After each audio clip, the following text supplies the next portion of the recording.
Pinarami na ng pamunuan ng University of the Philippines ang testing centers nila para sa UPCAT 2014.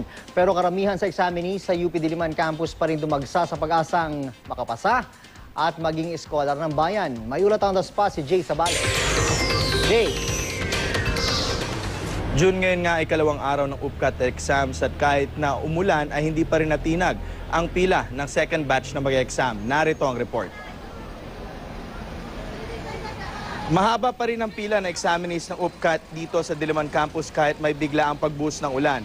Ang mga magulang at kaibigang nagbigay suporta sa mga mag-exam nagsiksikan sa mga pwede masilungan. Ayon kay Admission Director Aurora Corpus Mendoza, UPCAT ang may pinakamalaking bilang na examinees sa buong bansa. Ngayon taon nasa 87,000 ang mag-exam. 30,000 ang kukuha ng exams dito sa UP Diliman lamang. Mas pinadami pa raw nila ang exam center sa iba't ibang rehiyon sa bansa. Meron testing center sa labas ng Davao at Iloilo. Sa Davao Oriental nga ay meron 200 na aplikante. May testing center din sa Ormoc City Hall na free of charge para sa mga Yolanda hit areas. Nagsilbi ring testing center ang Batangas University. Sa Bataan kahapon ay na-delay pa ang exam dahil sa malakas na alon. Maging sa ibang bansa ay may testing center sila para sa mga anak na OFW tulad sa Middle East. Sa libo-libong nag-exam ay nasa halos 13% lamang ang pumapasa. Hindi naman daw ito dahil sa sobrang hirap na exam, kundi dahil sa limitado lamang ang slots na available. Kaya ang may mga pinakamataas na score ang natutuloy sa mga kursong napili. Pero sa mga susunod daw na taon, magbabago ang exam para makapag-adjust sa K-12 ng Department of Education.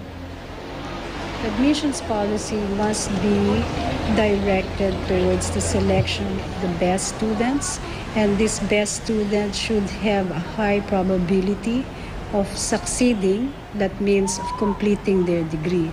So it's not sufficient to just get students who are smart. You need to make them complete the degree. So isa sa mga napansin natin dito kanina, ang ginagawa nila para sa mga second batch, yung mga naunang nag-exam ay inilalayo sa kanila habang yung second batch naman ay nakapila sa kabilang side, so para hindi sila magkaroon ng interaction at maiwasan nga yung pagkakaroon ng dayaan. Samantala, mas marami pang araw ng mga tiga-probinsya ang nag-exam ngayon kumpara nitong mga nakaraang taon at pagsisikapin pa raw nila na magkaroon sila ng testing center sa iba't ibang lugar sa ating bansa. At yan muna ang latest mula dito sa UP. Balik sa June. Maraming salamat, Jay Sabales.